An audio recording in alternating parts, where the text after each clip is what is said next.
Betul. Okey, kita berhenti sampai nombor 3. Kemudian kita pun dah bincang dah faktor yang boleh mempengaruhi rate of reaction tu, iaitu kalau concentration dan temperature. Okey, kalau kata kita bagi jawapan pressure, explanationnya sama macam concentration. Okey, kalau concentration apabila kepekatan itu meningkat, number of particle per unit volume meningkat, and then effective collision meningkat, rate of reaction pun meningkat. So sama juga dengan pressure. Kalau kata pressure increase, so number of, bila pressure increase kan? So pressure increase, so number of molecule per unit volume akan meningkat jugalah. So effective collision meningkat dan rate of reaction pun meningkat. Okay, kalau kita gunakan faktor catalyst, okay, faktor catalyst sama macam explanation kita yang inilah. Catalyst dia akan lower the EA. So dia akan increase the reaction rate. Okay, and then faktor yang berikutnya adalah particle size. Kalau particle size, lagi kecil particle size, so more area exposed, more surface area exposed for collision.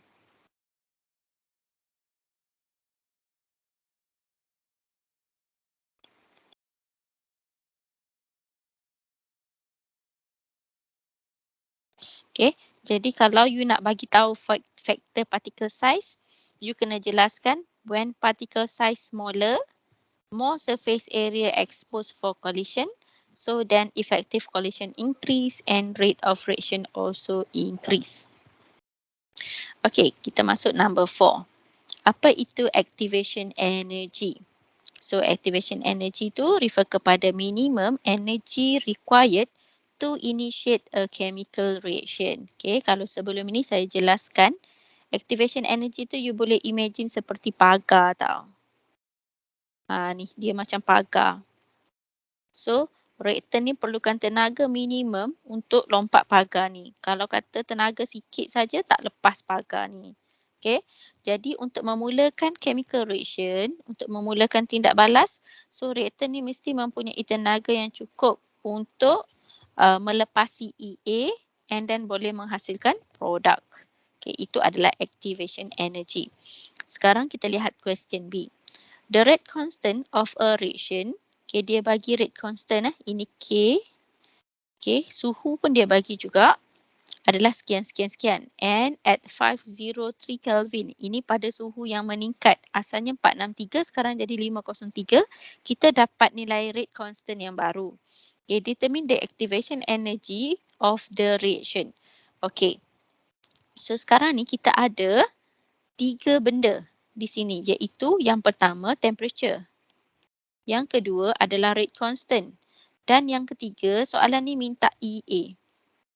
Okay, jadi bila kita nak selesaikan masalah yang ada suhu, ada rate constant dan juga ada activation energy, kita kena gunakan Arrhenius equation. Okay, Arrhenius equation ini apa dia? Arrhenius equation state K refer kepada rate constant, sama dengan E power negative EA over RT. Okay, di mana A ini adalah refer kepada collision factor. Okay, dan K ni rate constant lah, E ni exponent, EA ni adalah activation energy, R tu adalah gas constant dan T adalah temperature. Okay, jadi Arrhenius equation ni dia describe relationship between K and temperature. So daripada graf, kalau kita lukiskan graf, kita akan dapati okay, rate constant ni hubungan dia exponential dengan temperature, dengan 1/T. Okay, ada soalan tak setakat ni?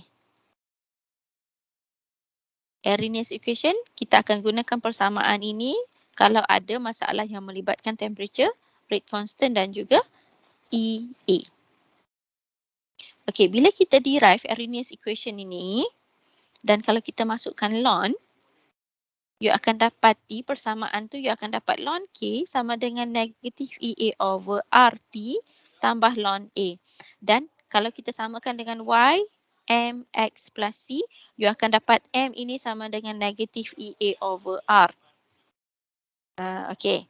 Jadi kalau kita nak plot graph, kita kena plot graf ln K dan juga 1/T. Ln K sebagai Y, 1/T sebagai X. Dan negatif EA over R akan bertindak sebagai gradient lah, akan jadi gradient. Okay, so kalau nak plot graf, kita kena ingat formula ini. Kalau soalan tanya state the Arrhenius equation, yang ini. Okay, ini Arrhenius equation. Okay, kalau soalan tanya Arrhenius equation tu relate apa? Relate K dan juga temperature.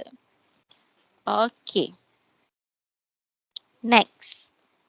Kalau macam kes soalan tadi, ada dua rate constant, ada dua suhu. Okay, jadi kita ambil yang ini ya. If the value of A iaitu collision frequency factor is not known, kita tak tahu nilai A, and the same reaction conducted at two different temperatures, the Arrhenius equation at each temperature can be written and combined to form the equation in the box. Okay, ln A ni sekarang ni sama. Jadi kita combine lah part ini dengan part ini. Bukan. Ini bila kita samakan dengan ln A ya. Ln A ni sama. So kita combine part ini dengan part ini.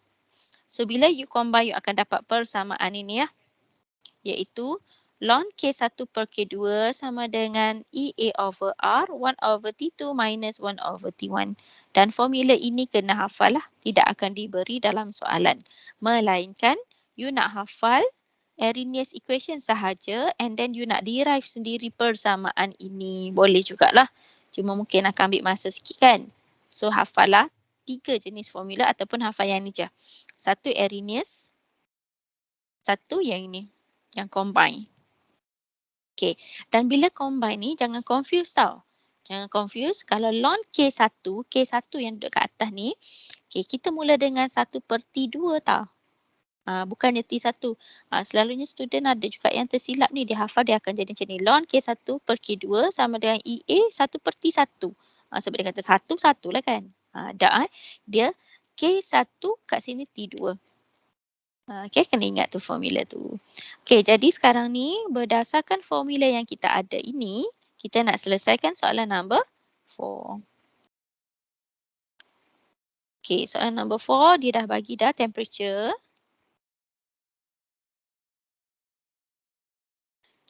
Okay, dah diberi temperature. Ini adalah T1. So, ini adalah K1 lah. Okay. Kemudian, suhu yang lebih tinggi ni adalah T2. Dan ini adalah K2. Okay. Soalan minta determine the activation energy for the reaction. So, kita kena tentukan EA. Nak tentukan EA, pakai formula Arrhenius tadi yang combine. Ln K1/K2 sama dengan EA over R 1/T2 tolak 1/T1. So, masukkan je nilai. K1, K2. EA over R. Okey, R kat sini kita pakai value 8.314. Kenapa kena pakai 8.314? Sebab unit bagi gas constant yang ini adalah 8.314 Joule per mol per Kelvin. So, bila melibatkan tenaga, kena ada yang unit Joule lah. Okay. So, you kena ingat yang ni lah. Kalau untuk Arrhenius, R kena pakai 8.314. So, ini adalah T2, 502 ni. Dan T1 adalah 463. Okay, so bila selesaikan tu kira lah. Okay, ini bukan jawapan yang tepat ni. Ini jawapan tepat, you kena kira balik lah. Okay, berapa nilai dia? Ada yang tolong kira tak? 155 berapa?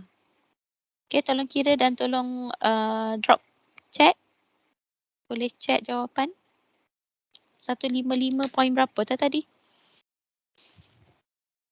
Okay.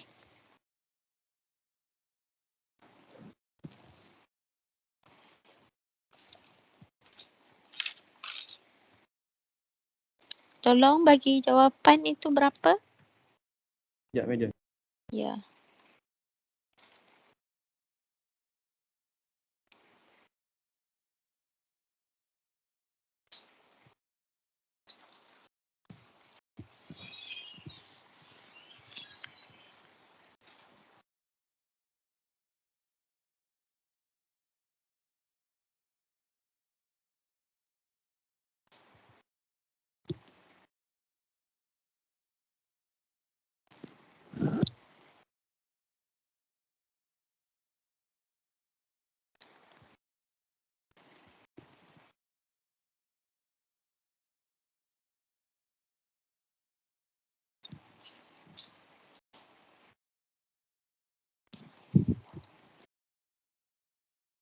Medium 155.812. 812. Okey. 812. Kita dapat tadi 155,812 kan, tapi kita convert ke kilo. So sebab tu ada titik perpuluhan kat sini lah. Okey. Boleh ke? Next, soalan nombor 5. Okay, nombor 5, diberikan data, rate constant K dan juga temperature. Okay, tadi daripada formula Arrhenius, kan kita derive satu lagi formula dan kita samakan dengan Y equals to MX plus C. So, kita dapat persamaan ln K sama dengan negatif EA over R, 1/T plus ln A. So, kita dapati ln K akan jadi Y dan 1/T akan jadi X. So berdasarkan data yang kita ada ni, kita kena create data yang barulah, iaitu create data ln K. K ni kita ln kan. Okay, kemudian temperature tu jadikan 1/T. Okay, di mana T tu mesti Kelvin. So lepas tu kita plot lah graf. Okay, tujuan kita plot graf tu untuk kira activation energy. Okay, activation energy formulanya adalah EA. Okay, untuk kira activation energy. Okay, dan EA ni kita boleh dapat daripada gradient. Okay, so kita pun plotkanlah graf ln K versus 1 over T. Okay, sebab data ln K ni negatif kan. Jadi kita buat graf bentuk macam ni lah. Negatif. So ini saya sketch je ni. Nanti you plot lah bagi elok-elok nah. Okay, bila kita dah sketch, so kita boleh dapatkan gradient. Gradient, dapat gradient dan gradient ini okay, sama dengan negatif EA over R. Sama dengan negatif tau. So negatif sama dengan negatif, boleh cancel out lah value negatif tu. Lepas tu nak dapat EA darab dengan 8.314. So you dapatlah 1.86 power 2 kJ per mol. Okay. Kalau keluar dalam PSPM, keluar dalam final kan, yang ini you akan diberikan kertas graf. So dalam semester 2 ni you akan diberikan graf paper. So you kena tengoklah sama ada you kena lukis graf ataupun tidak. So dalam reaction kinetik ni berapa graf yang kita mungkin kena plot. Yang ini satu. Kemudian yang kita belajar semalam tu. Okay, graf half-life lah. Graf half-life. Kemudian graf untuk setiap order lah. First order, second order. Okay, graf half-life ni adalah graf zero order dah. Okay, jadi ada kemungkinan you akan diberikan graf paper. Tapi kalau you diberikan graf paper, tak semestinya soalan tu ada graf. Mungkin juga tak ada graf. Kita memang akan provide lah macam tu. Graf paper tu akan disediakan kepada pelajar. So you kena tengok soalan. Ada tak part yang kita kena lukis graf. Okay. So habislah discussion untuk 1.1 hingga 1.3. So minggu depan waktu kelas face to face hari Ahad kita akan face to face minggu depan kita akan bincang chapter thermochemistry. So masa ada sikit lagi. Jadi kita akan bincang soalan objektif.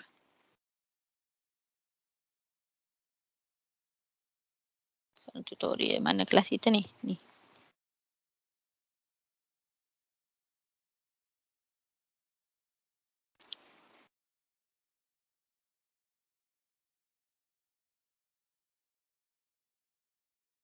Okay, so nombor 1. Nombor 1 dia bagi yang ni differential rate Lah lambat pula. Nampak tak skrin saya ni? Tak nampak, madam. Tak nampak kan? Sekejap saya stop dulu.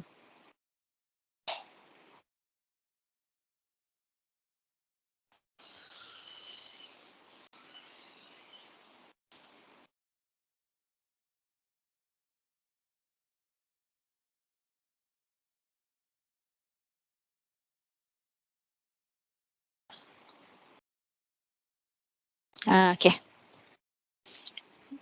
Untuk soalan objektif ni you boleh tengok dekat OneNote you lah nanti Okay, soalan ni differential rate equation. Soalan ni tanya the rate of H2O2. rate of H2O2 dan dia bagi maklumat rate of H2O. Okay, so kita nak tulis satu-satu pun boleh ataupun nak terus pun boleh macam tu. So kalau nak buat step, rate sama dengan positif 1/8 di H2O per dt sama dengan negatif 1/5 di H2O2 per dt. Okay, soalan tanya rate of DH2O2. So, negatif DH2O2 per dt sama dengan 5 darab dengan 1/8 darab dengan 0.035. So, jawapannya adalah jawapannya apa? Dah kira dah.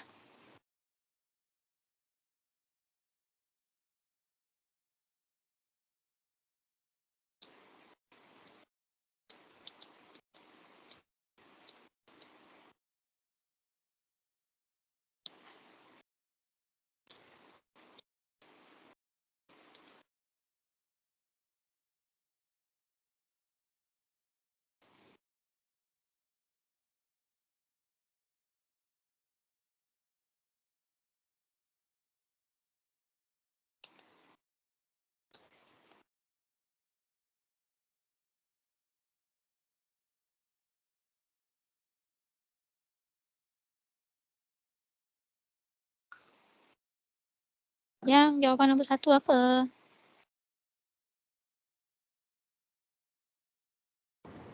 Kau tak kira tak habis apa lagi kah? Ya.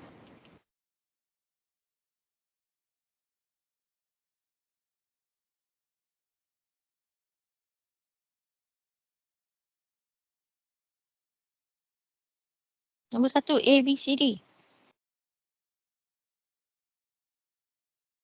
D. D. Berdua? D. Nombor 2, D juga ah. Okey, betul lah D. Okey, nombor 3. If a reaction is described as zero order with respect to reactant A, this means that A is catalyst in the reaction. Betul ke salah? A tu reactant lah kan, bukan catalyst lah. A reactant lah, catalyst lah. Okay, A is not involved in the rate determining step. Okay, bila zero order, so dia tidak akan terlibat lah dalam langkah penentu kadar. Okay, so jawapannya B lah. Okay, kalau C, the value of rate constant is independent of A. Betul ke salah? Salah. Sebab Puan dah cakap dia P. Okay, constant tak bergantung.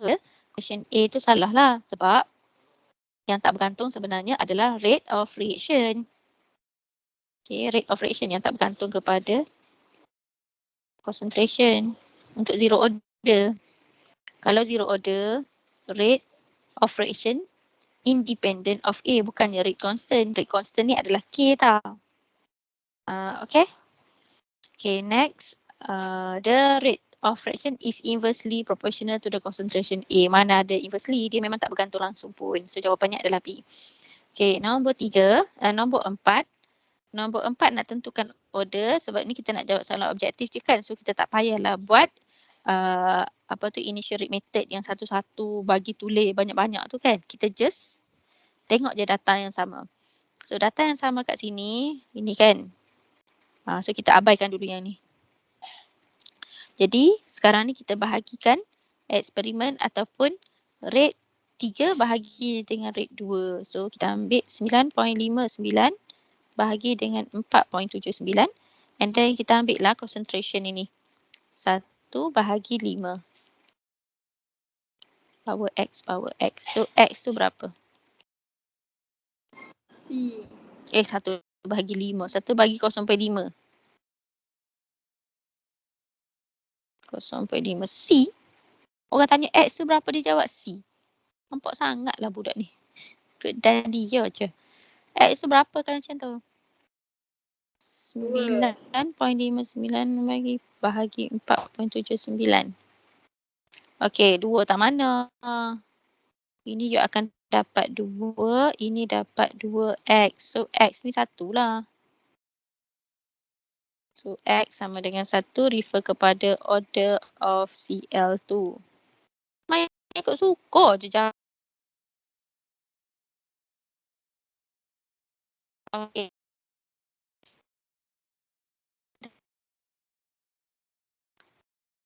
Tujuh sembilan bahagi 2.19.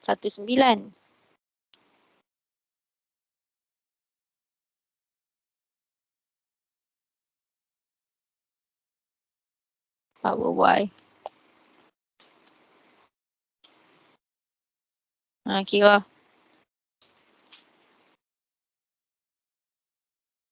So, ini dapat 4 sama dengan 2y. So, y sama dengan 2 lah. Ini adalah order of NO. So, bolehlah dapat jawapan C. Barulah jawab C jawapannya. Tadi orang tanya X tu apa je. Laju jawab. Okay, nombor 5. Nombor 5, soalan tu dia dah cakap dah ini adalah first order. So, bila dah cakap first order, terus dia pakai formula first order. Okay. Boleh buatlah kot lah. Okay, so you rasa masalah yang mana agak-agak ni? Okay, nombor 5, kita try solve dengan first order equation. Ln A naught per A sama dengan KT. So, ln 5 darab 10 kuasa negatif 3 per 4.2 darab 10 kuasa negatif 3. KT dia 20 bulan. So, K tu dapat dulu buat apa K? K dapat berapa? 8.717 darab 10 kuasa negatif 3. Dan soalan tu dia tanya decay duration. Decay duration ni dia dah cakap dah 10% decompose. Maksudnya initial dia 100 lah. So, kita ambil terus yang initial 100. Yang remain 90 lah. Okay, 8.717. Tak muat. Time. So, time sama dengan. Ada yang tolong kira dah ni. Time dapat berapa?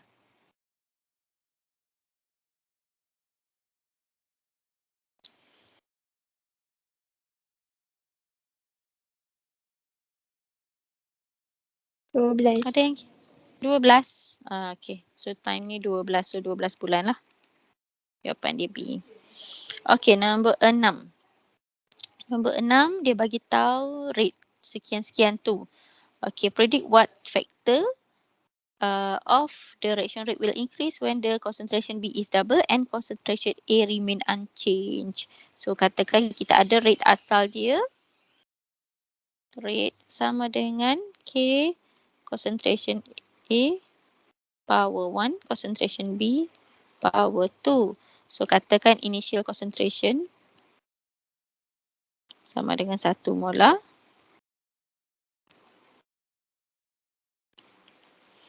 Concentration B pun sama dengan 1 molar. So, rate 1 akan jadi K1 sama dengan 1 kuasa 2. Okay, ini yang asal. Kemudian sekarang ni dia cakap rate yang baru tu A kita kekalkan. So, rate 2 sama dengan K. A kekal maksudnya 1 molar jugalah. B tu kita double. Kalau B double maksudnya 1 jadi 2 molar. Okay. So, jadi berapa tu? K sama dengan 1. Ni 2 kuasa 2 adalah 4 kan? Betul tak? 4. So, ataupun macam ni lah. Sama dengan 4. 2 kuasa 2. Okay, betul lah tu 4. Sekejap, mana pen ni? Sama dengan 4. So, dia akan jadi 4K 1 1.0 kuasa 2. So, rate 2 akan jadi 4 kali rate 1. Ini adalah rate 1. Okay, nampak tak? So, rate 2 akan jadi 4 kali ganda rate 1. So, jawapannya adalah B. Okay, kemudian soalan yang ke-7. Half-life of a reaction increase with the initial concentration if the reaction is...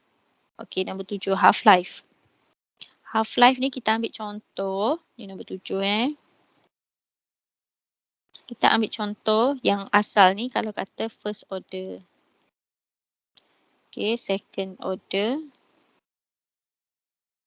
Zero order. Okay, kalau kata kepekatan asalnya 100. Half-life yang pertama ialah masa yang diperlukan untuk kepekatan jadi 50. So, kalau first order, masa yang pertamanya katakan berapa minit? 5 minit.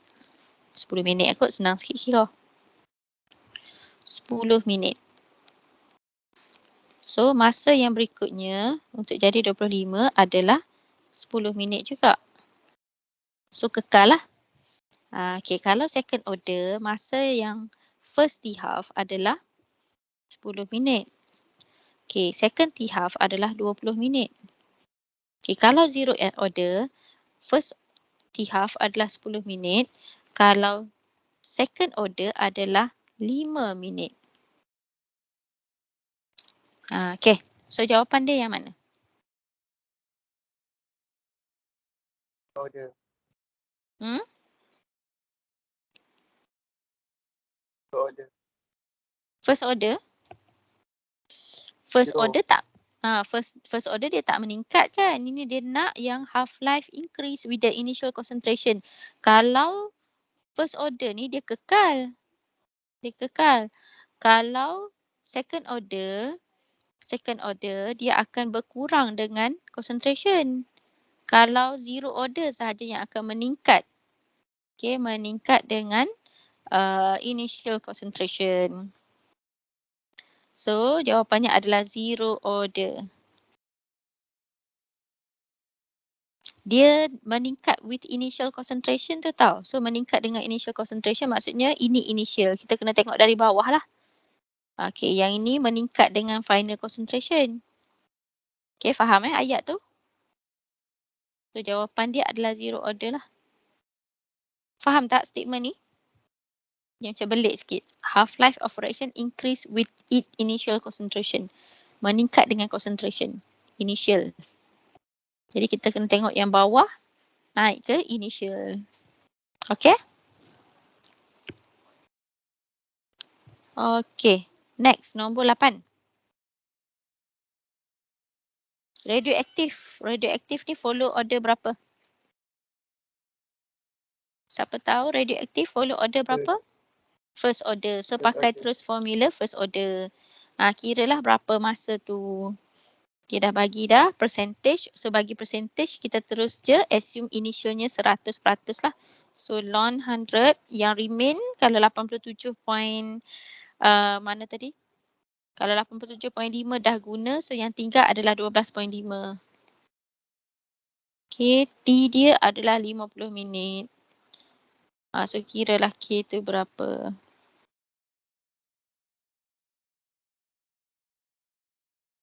Soalan tu dia tanya time. Bukannya K.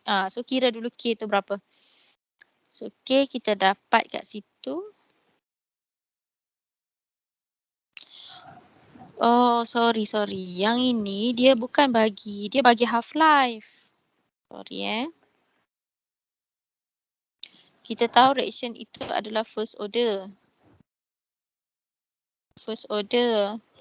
Tapi yang dia bagi ni adalah half-life 50 minit. So, kita kena tahu formula untuk half-life first order. Okay, formula half-life untuk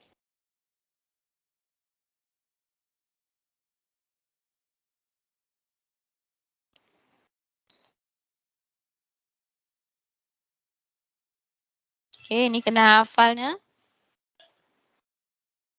Okay, jadi kita adalah kat situ 50 sama dengan ln 2 per K. So boleh dapatkan nilai K lah.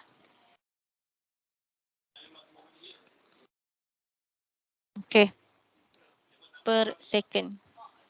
Jadi sekarang ni you dah ada nilai K, boleh gantilah dalam formula first order iaitu ln per 12.5.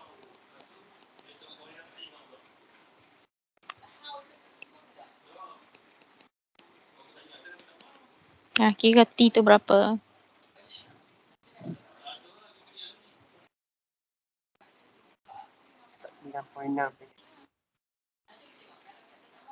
Ada jawapan tak? 3.6 jam. Jawapan dia apa? Jawapannya jamnya 2.50. 2.50 lah. Adalah jawapan. Okay. Okay, boleh lah tu. Faham lah tu. Okay. So, yang soalan nombor 9, 10, 11 tu, boleh kira lah kot. Nombor 9 jawapan dia C. Nombor 10 jawapannya B. Dan nombor 11 jawapannya nombor 11. Yang mana first order? First order. First order mestilah graf ln ln versus time. So, satu saja jawapan dia. Okay. So, saya rasa kita berhenti setakat tu lah. Nanti cuba kira lah 9, 10, 11 tu dapat tak jawapan tu Okay, saya rasa kita berhenti kelas setakat tu dulu. Boleh tak? Boleh, Next Madam.